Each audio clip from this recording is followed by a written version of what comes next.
I am going to talk about one of my theories. The current structure of this school is wasteful. Potential is squandered, hidden beneath a facade of social performance and arbitrary point systems. It reminds me in some ways of the White Room's focus on narrow metrics. Talent was honed, but without the tools to navigate the complex world beyond the facility. If tasked with redesigning this system, I would approach it not as an educator, but as a strategist. My goal would be to maximize the return on investment. In this case, the investment is the time, resources, and raw potential this school has at its disposal. To begin, a comprehensive assessment is necessary. Data on academic performance, behavioral patterns, and underutilized resources must be compiled. This would reveal not only individual student strengths, but also the systemic inefficiencies holding them back. Next, the elimination of pointless hierarchy.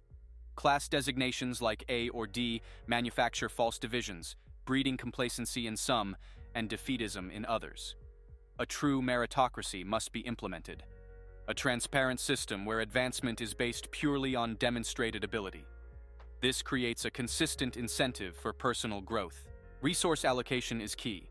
The best equipment and facilities cannot compensate for outdated teaching methods or uninspired instructors.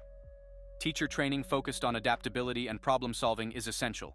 Students, too, should be provided with ample support. It is illogical to expect peak performance from individuals struggling with external factors beyond their control. With a foundation in merit and support, the next step is structural flexibility. Standardized curricula waste the potential of both those who fall behind and those who race ahead. A system allowing students greater agency in tailoring their educational path would ensure both greater challenge and minimize boredom, a common killer of motivation. So if your goal is to be a top student, what I think you should do is find what methods of studying work best for you. Study methods are not always universal. Students should start building complex reasoning skills online through open-ended activities. In online learning platforms, learners enhance their competencies through engaging with dynamic exercises that offer immediate responses. Although this methodology is effective for acquiring factual knowledge and procedural skills, it's imperative for students to master more intricate cognitive abilities: literary analysis, scientific inquiry, critical thinking, mathematical modeling. To cultivate such faculties, it's essential for learners to engage in articulating and defending their perspectives. Moreover, the feedback they receive should transcend mere numerical evaluations. It is crucial that they are provided with precise, constructive guidance that aids in refining and evolving their work. The most demanding and profound questions defy simple resolution. They are not governed by a clear-cut set of rules that invariably lead to an answer. Why are certain things getting so much more expensive? How do you ensure an adequate replacement rate in systems that have no natural way to die? How do we help more experimental cities get started? Since globalization, what's changed? What stayed the same? What are the most important causes of structural inequality? How does water quality affect fish populations? What's the successor to the book? And how could books be improved? Math students should develop modeling skills like choosing and using appropriate mathematics and statistics to improve decisions. Science students should construct their own explanations of phenomena. Social studies students should assess authors' claims, reasoning, and evidence. To master complex reasoning skills, students require extensive practice coupled with abundant, targeted feedback. To truly foster complex reasoning skills, educators need to move beyond simple multiple-choice questions with right-wrong feedback. These assessments fail to capture the nuances of student thinking. Instead, assessments that allow students to articulate their reasoning process offer opportunities for rich, targeted feedback. To cultivate complex reasoning, students need open-ended activities that challenge them to articulate and support their thinking. This process is most effective with rapid feedback that promotes growth by encouraging students to expand on their ideas, test their logic, and revise their approach as needed. Here's how this might look like. The teacher sets the stage for a dynamic discussion on structural inequality. Students begin by independently reflecting on the question, using primary sources to support their ideas. The teacher then fosters peer collaboration, encouraging students to analyze each other's evidence and argumentation. Pairs share insights with the class, with the teacher facilitating and highlighting key points. Finally, she synthesizes the discussion, emphasizing core concepts and broader connections. Teachers face significant challenges in managing large group discussions. They must invest heavily in establishing norms and conversational flow. However, these discussions often favor one speaker at a time, potentially disengaging others. While pair sharing offers individual participation, most students' ideas won't reach the wider class discussion. Additionally, the single discussion format makes it difficult to differentiate instruction for diverse learners. Asynchronous environments offer benefits. Every student gets a voice, they can interact with a wider range of ideas, and they have time to compose their thoughts. However, their lack of pedagogical structure often limits their ability to promote deeper thinking, even with teacher interventions. Writing activities offer a path to complex reasoning, allowing teachers to tailor tasks and provide individualized feedback. However, this process is extremely time-consuming for teachers, limiting its frequency. The resulting delay in feedback means students may have moved on, focusing on grades rather than incorporating the feedback for improvement. What we should do instead is peer grading. This introduces a collaborative element to the assessment process where students evaluate each other's work using a rubric.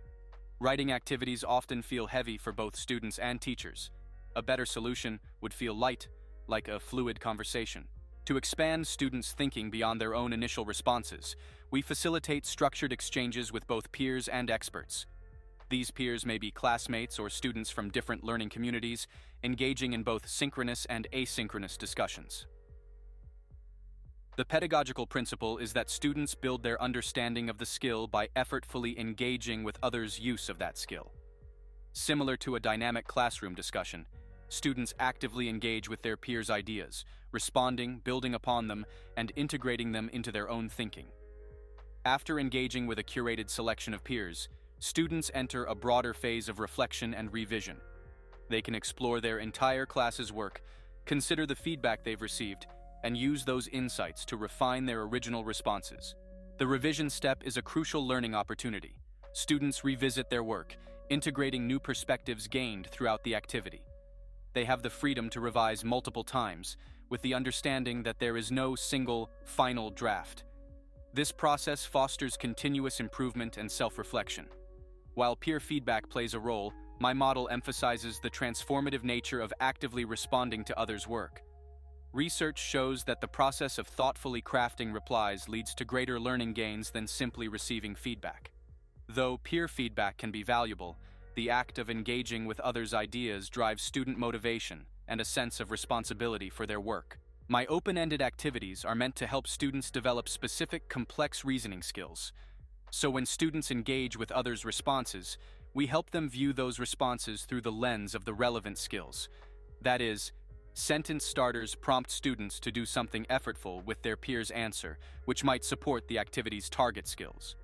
For instance, if we're trying to help a student understand historical causation, we might want them to consider whether their peer's argument includes anything about the absence of alternative causal explanations. While student interaction fosters deeper engagement, it's crucial to acknowledge the potential harm of a negative social environment.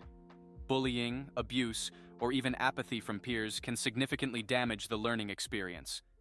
Currently, teachers manage classroom interactions, but expanding the model will require scalable solutions to ensure a safe, supportive learning community, especially when involving learners beyond the classroom. Finally, there is the question of leadership. Students must be given opportunities to develop decision-making skills and experience the consequences, both positive and negative, of their choices. Small-scale, controlled leadership opportunities would reveal those fit to handle greater responsibility and power. My system would not be built on kindness, but unlike the current one, it would not hide behind a veneer of fairness. Success would be possible, but never guaranteed. Those who rise to the challenge would do so armed with more than mere academic knowledge.